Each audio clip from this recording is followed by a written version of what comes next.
da Delegacia Regional e da Polícia Civil, na figura do Dr. Vitor Hugo, que nos habilitou a fazer de forma irrestrita o trabalho que precisa ser realizado para a apuração dos fatos. Registrar ainda, nesse cenário de apoio, as pessoas que estão nos ajudando, seja no ambiente da Polícia Civil, seja no ambiente externo. A Prefeitura Municipal, a Procuradoria tem nos reportado prontamente, nos respondido prontamente às nossas demandas. Relativamente à equipe da Polícia Civil, a turma que trabalha comigo, especialmente hoje as equipes do Dr. Vinícius, delegado da Narcóticos, e também do Dr. Cristiano Dibe, delegado da Unidade de Defraudações e Estelionato.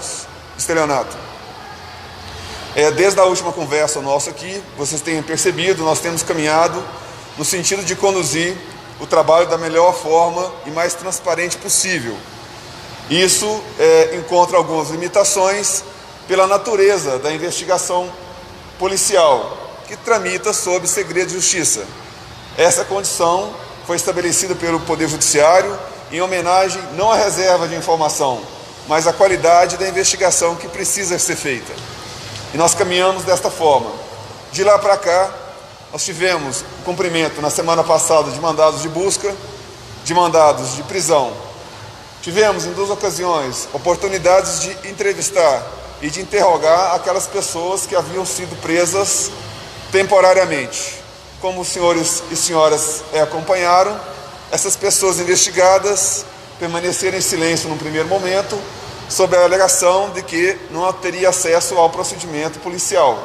Os advogados, nós havíamos já esclarecido para a imprensa que nós tínhamos concedido, precisávamos da autorização judicial para tanto, e que eles não teriam acessado o procedimento. Compreendemos a condição, vimos a necessidade de colher algumas informações dessas pessoas, porque nesse quebra-cabeça que a gente tem tentado esclarecer, alguns pontos necessários ainda de esclarecimento. E nesse contexto marcamos um segundo interrogatório, e novamente os investigados se mantiveram em silêncio. A gente respeita, é um direito constitucional, isso não pode ser interpretado em favor da pessoa investigada. Voltamos para a investigação, voltamos para as provas, para os documentos, e encontramos ali uma série de indícios que reforçavam aquela nossa suspeita, que reforçava aqueles elementos que haviam já autorizado o Poder Judiciário e também o Ministério Público no sentido de deliberar pelas medidas cautelares. Caminhamos na data de hoje, ontem, junto ao Ministério Público, Dr. Marcos Paulo, que tem caminhado junto conosco nessa investigação, propiciando à Polícia Civil, ao Estado no seu braço investigativo, colher elementos de prova de maneira fidedigna. Levamos ao Poder Judiciário, ao Ministério Público, que outras pessoas envolvidas nesse cenário, que nós passamos a tratar como uma verdadeira organização criminosa, outras pessoas deveriam sim ser custodiadas. O objetivo principal é assegurar que outras provas desaparecessem. E com isso foi pleiteado ao Poder Judiciário, com isso pleiteamos ao Ministério Público e houve a deliberação. E hoje pela manhã nós deflagramos a segunda fase da Operação Malebold, e essa segunda fase resultou na prisão de 2 pessoas e no cumprimento de busca e apreensão em 3 imóveis, 2 deles que nós já havíamos visitado na semana passada. Desde a última conversa que nós tivemos aqui, na terça-feira passada, nós já interrogamos mais de 20 pessoas, entre ex-prefeitos, ex e atuais secretários, servidores da administração pública.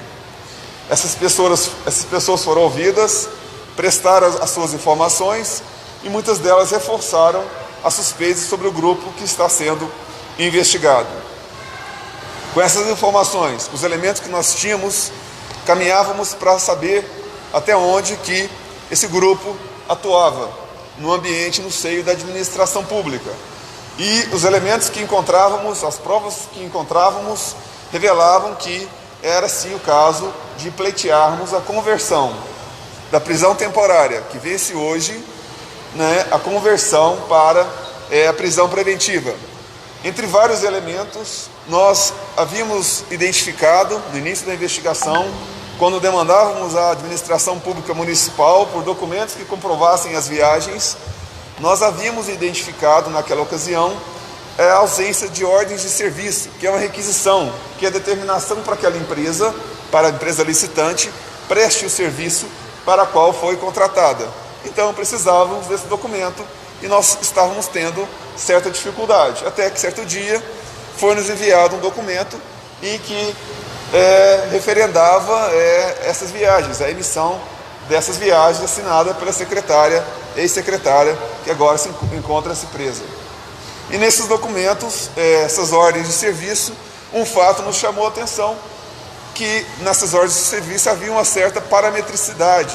Os documentos eram muito parelhos, a forma, a escrita, e nós ficamos imaginando que se esses documentos poderiam ou não ter sido, de alguma forma, juntados ali posteriormente. Era uma dúvida que nós tínhamos.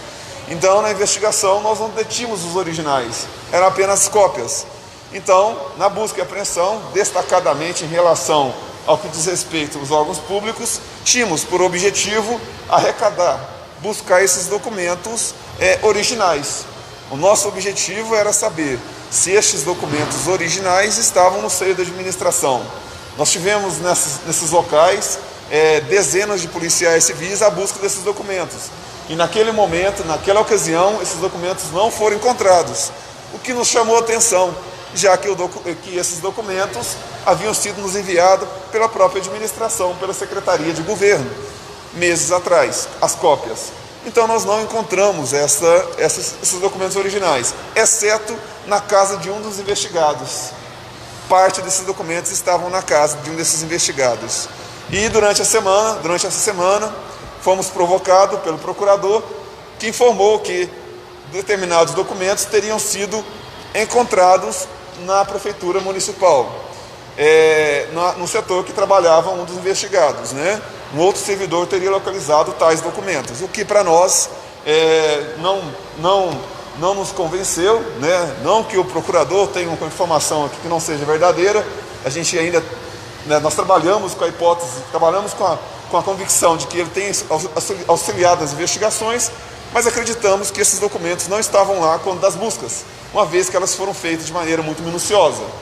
De toda forma, fomos até a unidade, a prefeitura, foi-nos encaminhada essa documentação com as ordens de serviço. E quando recebemos os originais, comparando com aqueles poucos originais que havíamos encontrado na casa de um investigado, as nossas suspeitas, elas se fortaleceram. Um dos pontos que nos faz acreditar que esses documentos foram pós-produzidos, né, produzidos não na sua época, né, além de algumas características de recenticidade da folha, da impressão, nós tivemos um dado que realmente quase nos confirma essa situação. Em relação à identificação da empresa demandante, né, a pessoa que provavelmente produziu esse documento não tomou a cautela devida, né, no que diz respeito ao nome, à razão social da empresa licitante. Nós temos que essa empresa, em 2016, ela alterou o nome. E o documento nos entregue, como sendo comprovante da requisição, estava com o nome da empresa de 2016. Olha, esses documentos são de 2015, não tem como você não ter suspeita sobre isso. Em 2015 a empresa não tinha aquele nome, e os documentos são de 2015. Isso reforça para nós que esses documentos provavelmente foram contrafeitos a partir de que o grupo sabia da nossa interação. Então percebemos que este grupo, mesmo preso, ainda tentava de alguma forma interferir no trabalho da Polícia Civil, interferir no resultado que a Justiça busca, que não é sair buscando este ou aquele para punir, mas responsabilizar indivíduos que de alguma maneira cometeram infrações penais. Os elementos encontrados por nós nas buscas e apreensões, os elementos encontrados por nós nas nossas pedidas cautelares, nos deram segurança de ontem concluirmos essa fase da investigação em relação a 5 pessoas que estão presas.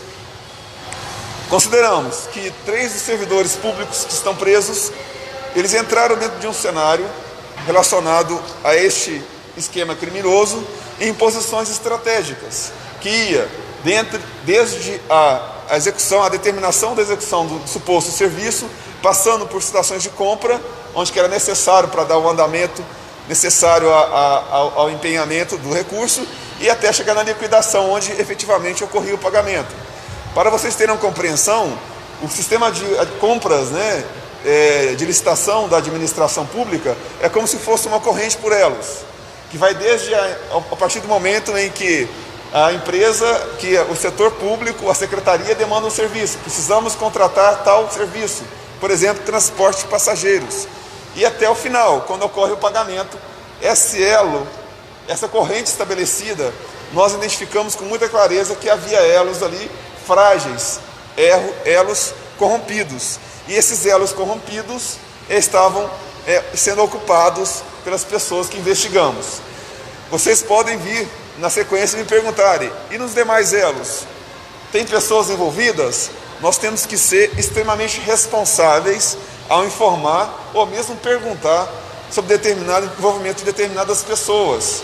E a gente não tem, até este momento, indício de envolvimento das pessoas presentes nos demais elos, no demais no demais processo de trabalho que envolvia isso. Nós não temos esses elementos até o momento, porque se tivéssemos, naturalmente, essas pessoas estariam investigadas. O que vai acontecer a partir de agora? Nós pedimos ao Poder Judiciário, e foi definido, o prazo de 15 dias para podermos concluir a investigação, e a partir daí decidir se nós vamos incluir mais alguma pessoa entre os indiciados dessa investigação ou se nós vamos inaugurar um outro procedimento de natureza policial.